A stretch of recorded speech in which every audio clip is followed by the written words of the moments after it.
I have an announcement to make. Due to legal complication with Unbalanced Load Productions, I will not be able to join the Monkees on their 1996 30th anniversary tour. I wish the other two guys the best, and perhaps I can join them for one or two shows. Thank you very much.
Hello and welcome to Comics Explained. I'm your host, Hen, and today we'll be discussing comics with Matt Mahelming and Abner Saros from Niles.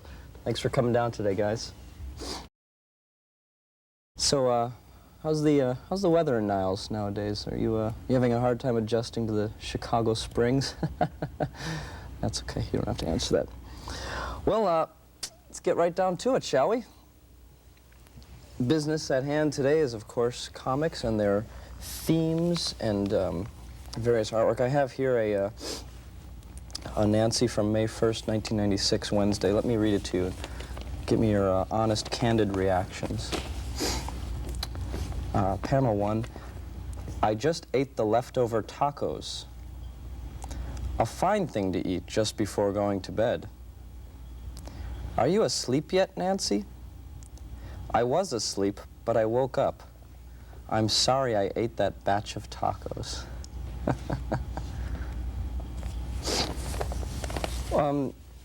Let's start with you, Abner. What? Can I look at that? Oh, first? please, please. Thanks. What does that say to you?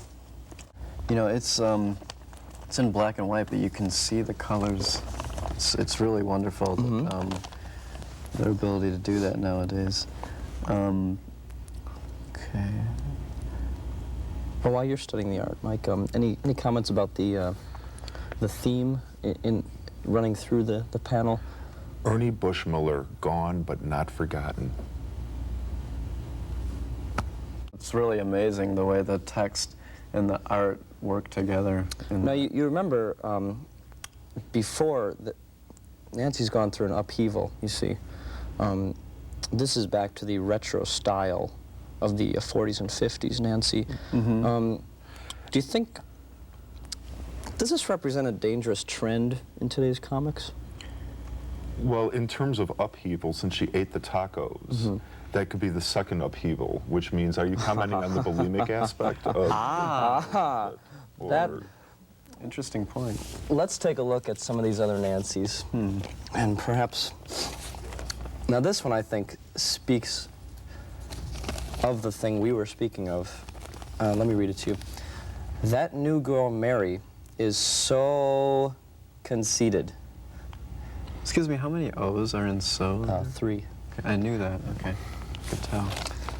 Ahem. I see you're admiring my hairdo. Yes, very much. So, I suppose you'll be copying it. Wow. That's disturbing, really. I trust that's all that's needed to be said about Nancy and the It's unfortunate. populist really. trend. Yeah, it's too bad. Populism in comics, I think, it is disturbing. You're right.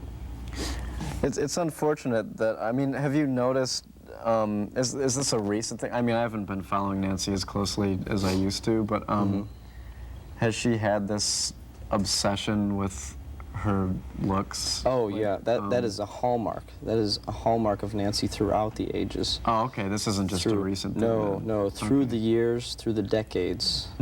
That's one thing that's kept the Nancy strip a glue, as it were. A glue of the strip. She's been through various stages. As I said, the look was revitalized back in the 70s and the 80s. But through it all, still the theme. Not since the Katzenjammer kids, really, has a strip taken such bold steps. I think that I may be going out on a limb here, but we're seeing a new age in the comic page. Did you mean, I mean, I Like don't- that rhyme? Yeah, I didn't want to, yeah. That just happened. Let's take a look at some other things now. Let's look at some of the more serious strips now. You understand there's always the sort of soap opera. Actually, let's move to the color supplements. Here's where we can really get into the meat of it all, I think. Dick Tracy, as you know, been around for ages. I mean, Now, before we even begin this, Okay. sorry to interrupt, but just to sort of, I don't know, get this, wow. You enjoy that? In Dick Tracy, and tell me if I mean, you've been doing this a lot longer than me. please let's hear Abner out here.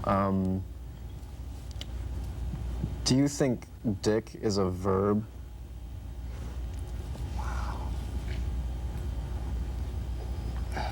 I can't believe he's never thought of that. Wow.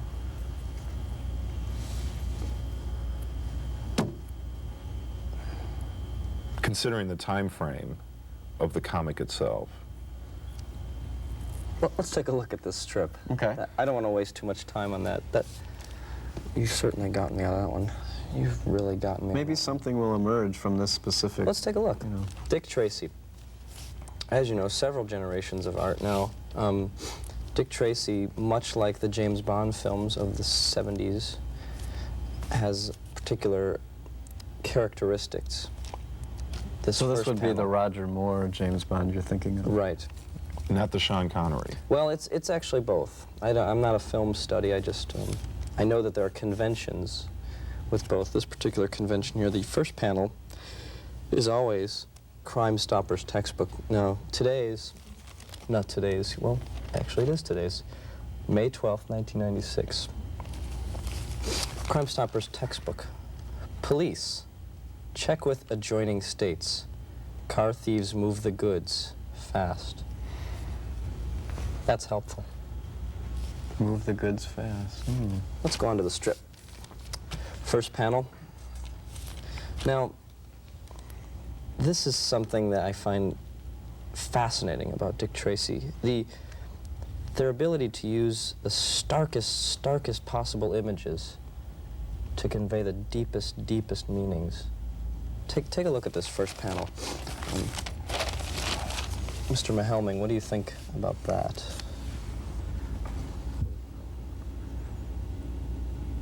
It grabs you, doesn't it? It just grabs you. Absolutely grabs you. It's beautiful. Now, okay. I can't even. That's Let's move on. that's over the top. That's I mean, I just wanted to point it out. the first panel is really subtle. The second one is just that's Well, all right. Let's take a look. too much. Commandant. Men. And the the woman we were introduced to in the first panel, You In a big have way, you have a jeez. conflict there comes already. back. Right. It's if you were just to look at it up to here, I mean, that's simply beautiful. But look, he draws us in. Here's more. Come and look further. Men, In the thought bubble. right? This buffoon is getting on my nerves. You understand? Bringing us in. What I think is happening here, and I think this relates to whether dick is a noun or a verb. I mean, when I brought that up, it was sort of a leading question because I want dick to be a verb. I really do.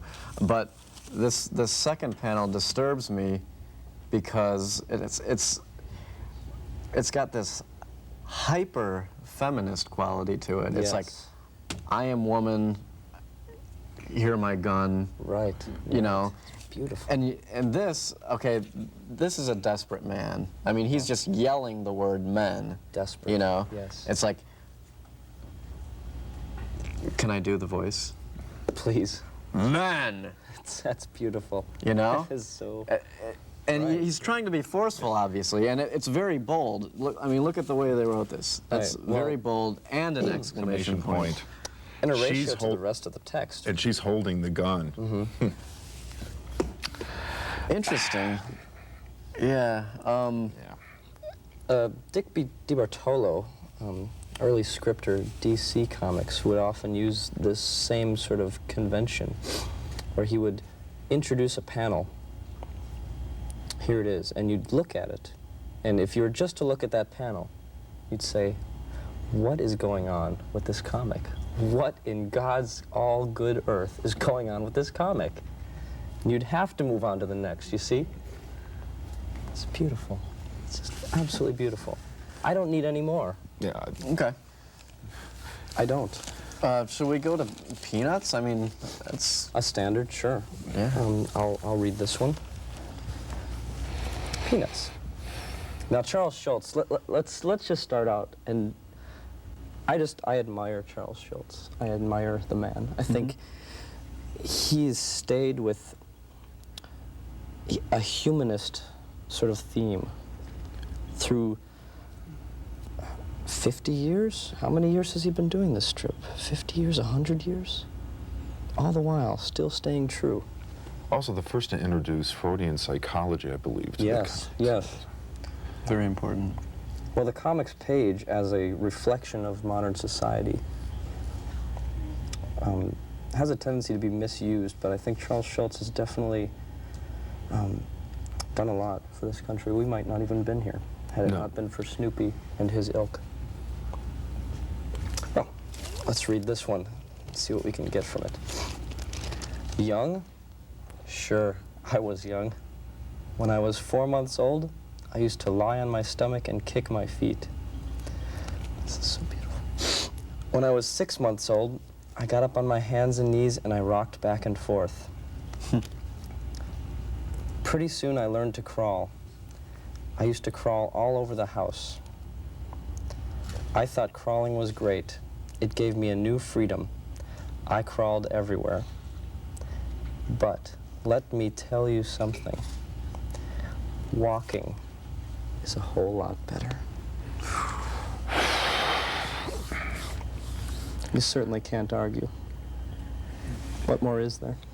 Just from reading that, reading the bubble, it would seem that this person is 60, 50 maybe years old. It would seem. But out of the mouth of the child, it gives it even more poignancy in that respect. And I find it interesting, the role of Snoopy in this comic strip. Snoopy doesn't have any lines whatsoever. He's just the silent observer. Now watch his position change from strip to strip. It's as if he's playing the role. Right. Yeah. Crawling, sitting, Yeah. and walking on all fours. Again, and both of his reflecting. eyes are on the same side of his head in a couple of those, which I find really I think interesting. what Schultz is saying here is that you have to look at things from both sides.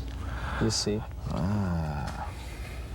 There are two sides to each subject, and that is the humanism which I was speaking of. And you can't have two eyes and look at both sides at the same time. Right. Because when you have two eyes, you can only look from one side. Right.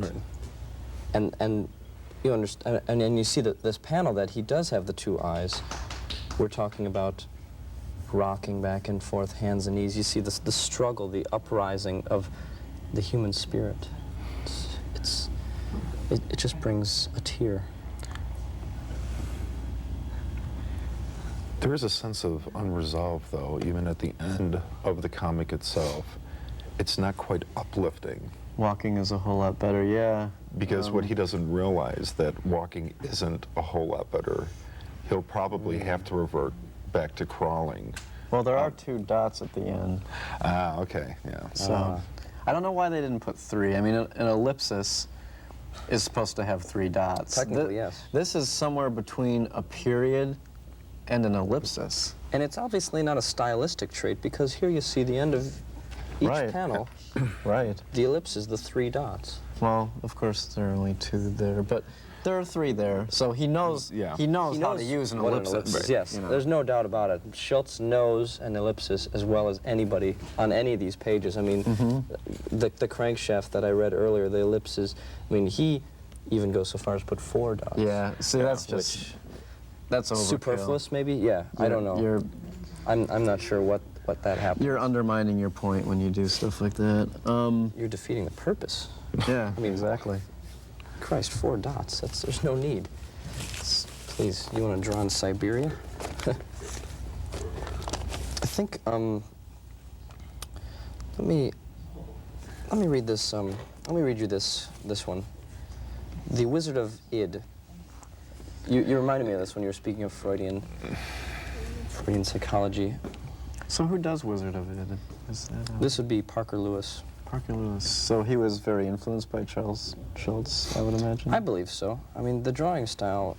And Ray Bolger, I imagine. And Kraft Ebing, I believe, shows up Kraft a Ebing. lot in his work. Let me read you this choice example, and we can see where this goes. The doctor character. You're suffering from tennis elbow, the joust says. I've never played tennis. The doctor's response. It's just beautiful. How many dots are after the The three, the traditional ellipses. So he's working within the constraints of the medium. Wow. I mean, you read that as if the doctor didn't really believe him. Well, it's fun. It's funny because Do you think that's in there? I don't know. The way I read that strip is on many different levels. I think you picked up that tone in my voice. I do think that the doctor doesn't believe him.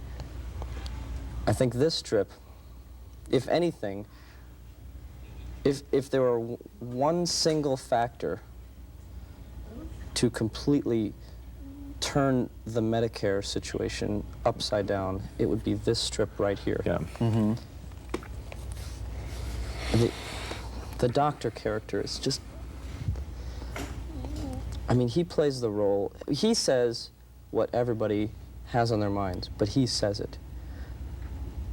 Parker Lewis has put his thoughts through the doctor's character onto Which the is printed really page. pretty amazing because doctors nowadays aren't generally allowed to even have thoughts. Or That's opinions. correct, that's correct. For that matter. Yeah. So again, risky stuff. Yeah. They're really pushing it. And this is the Sun-Times. I mean, known as a paper that's just interested in, perpetuating the status quo. And I see risks being taken here, left and right. I'm surprised they even have a comics page anymore, to be honest. Yeah. I can't think of a more subversive... Wall Street Journal, there's no comics page there. No. No comics in Wall Street Journal. No? None at all. None whatsoever.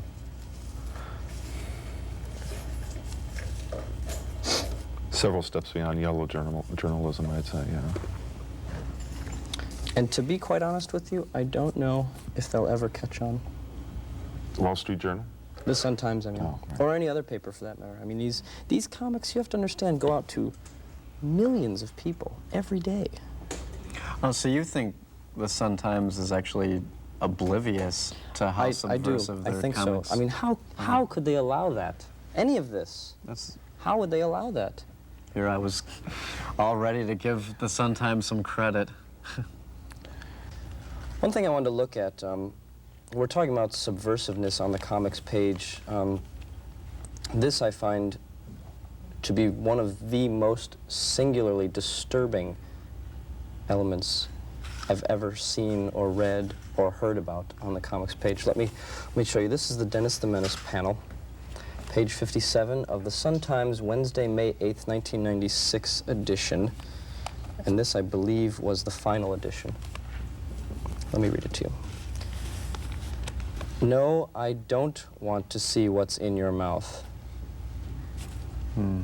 I gotta look at the picture. Yeah, of take a this. look at the image. That's something that won't soon leave your head. Yeah, there's more ways than one. Mr. Wilson is the Grandpa Fondle character, I Right. think. And maybe I'm reading too much into it, but Dennis, I believe, has the drop from his mouth. Oh, really? No, What was possible Dennis a big child? was and is. Dennis Okay. never changes throughout Because the years. he's behind Grandpa Mm-hmm. at this point, and I mean, Right. you would have to be. I mean, I know what you're getting at, and you'd have to be pretty big. I would Dennis as a imagine. top. I see. and As a top, right. Mr. Wilson as the bottom. As the metaphorical top, Right, yeah. as it were. I mean, you see the drop, you see? Yeah. The drop says it all. Well, why does he want to see what's in his mouth again? Why does he want to show him what's in his mouth? Well, Right. exactly. That's the problem, isn't it? Because Mr. Wilson probably already knows what's in his mouth. We're stating the obvious here. Yeah, it's... Let's state the obvious some more, then. All I right, think then. we're on a roll here. The traditional grandpa reading the paper. He's reading a paper that is entirely blank. Yes, exactly. What could be on that paper? Well, that harkens back to the plain brown wrapper. You see, that's a comment on the state of what is allowed and what is not allowed. I believe who does this strip? This is Ketchum. Ketchum is saying to us that I know perfectly well what's allowed. Let me show you what's not allowed. You see?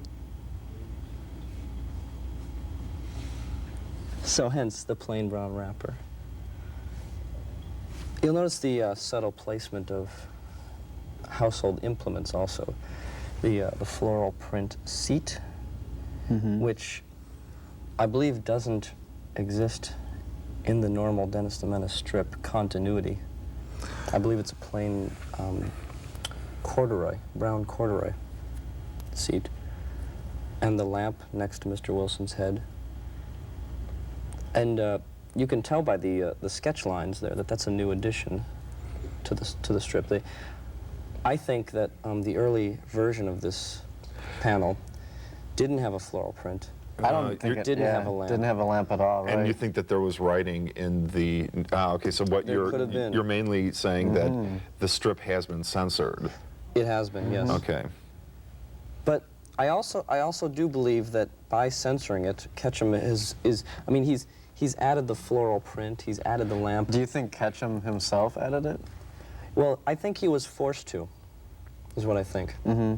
So think it is his style then. Yeah, he was forced to do this, and he did something within his style, so as not to call attention. But And yet the we're more calling you it look to at attention. well, you Yeah. have to. You have to call. This stuff has to be talked So about. who do you think was the one that told him to... It could. I would suspect a Denver paper, A Denver paper? the Denver Weekly, perhaps. They're notorious for that sort of thing through Yeah. through the years. I've followed them. for a Do we long catch time. them and how? They've been responsible for a lot of things. But I do believe that Ketchum, as I said, knows exactly what he's doing in this strip. The bead, the bead on his, I mean, that... So Ketchum doesn't really have an agenda, and if he does, it's a confused Oh, agenda. no, to not say at the all. least. No, I'm not saying that at all. I'm You saying think he does have an agenda. Well, Most why undoubtedly. does he cave in? Why does he? I mean, he's Well, contradicting look, I mean, himself. he has to work within the medium, you understand. I mean, he has But does he have to directly contradict himself? I mean, why make a statement if you're just contradicting himself? Well, the lamp even being in the frame at all Mm-hmm. is a contradiction. I mean, he was going so far with this So you brown. have to. The lamp is a statement in and of itself. It is not a metaphor by any stretch of the imagination. I mean, you could see it as such, but I don't think it is. I thought it was a metaphor. You think it's a metaphor? Yeah. Well, I mean, please. What is it then? It's a metaphor. For what? Exactly. Right. For what? It's not Exactly. just a lamp. That's- What's it a metaphor for? I think it's a lamp. I mean, I think it is a lamp, and that's all it is. It But says caving. It says caving in I don't all think over so. to me. Please, I don't think so. What it says to me is, here's some things that I decided to put in there to call your attention away from... See, it's just a concession to please the Denver Post, or the Denver Daily or Weekly, or whatever the paper is called. It's a concession, that's all it is. And yes, he's caving in, but he has to cave in to a certain respect, because you do a panel like that, so incredibly just disturbing, just... Yeah, I mean, I guess miles. they simply wouldn't have printed it otherwise. Exactly. I don't That's find a tough anything call. disturbing about it at all. You don't? No, You don't think this is not even this is remotely. going past all previous boundaries? No. Really? You're trying to find something in there. It's there. It's there. It's right there in black and white, as Mr. Sorrows had stated. I don't, you know, I kind as of wonder black if and you white as it have any can be. boundaries. That's what I'm starting to wonder. I mean, I thought we were on the same page for a second there, but you're starting to scare me a little bit. Well, I think we could go on for days about this particular Sure. panel. I think we should just perhaps wrap it up. Yeah, we should end this thing. All right, then. I don't know. I was misled. I'm not sure why I'm here, to be honest. Well, there are certainly many factors to everything. I think Schultz has said it best. Snoopy on the left, Snoopy on the right. Well, this has been Comics Explained. I'm your host, Hen. We've been talking to Abner Sorrows and Matt Mahelming from Niles. And just remember, a comic here, a comic there.